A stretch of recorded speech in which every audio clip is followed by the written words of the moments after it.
ప్రతి ఒక్కరూ మనం ఆలోచన చేయాల్సింది ఏంటంటే ఈ బడి అంటే ఇది దేవాలయంతో సమానం.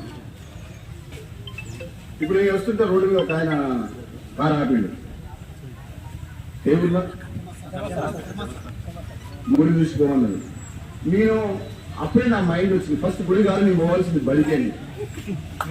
అందుకనే మీరు ఈ ప్రోగ్రామ్ పెట్టే సంగతి నాకు తెలియదు. నేను ఓన్లీ పులిపల్లిలో గ్రామానికి వస్తా అని చెప్పినాను. కానీ ఆ కూరగాయల అమ్మ చెప్పిన దాని ప్రకారం చూస్తే ఈ ఊరు నుంచి 3 పిల్లల్ని ఆడపిల్లలు బయటికి పంపిస్తున్నంటే ఫస్ట్ బడి చూస్తా అని చెప్పిన.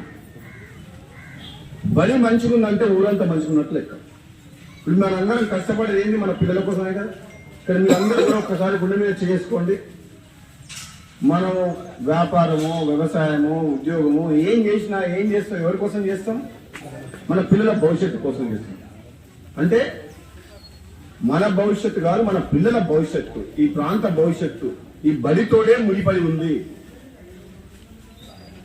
ఈ బడిలో సక్రమంగా వాళ్ళు చదువుకుంటే వాళ్ళే రేపు పెద్ద పెద్ద చదువులు చదివి వాళ్ళని వాళ్ళ కుటుంబాన్ని పోషించుకోవడమే కాక ఈ ప్రాంతం నుంచి డాక్టర్లు, ఇంజనీర్లు, కలెక్టర్లు, పెద్ద పెద్ద ఆఫీసర్లు తయారవుతారు. అందరా కదా.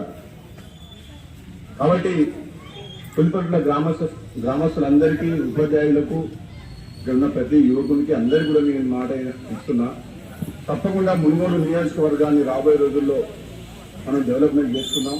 ముఖ్యంగా బడి విషయంలో మాత్రం ఎవరు రాజీ పడద్దు.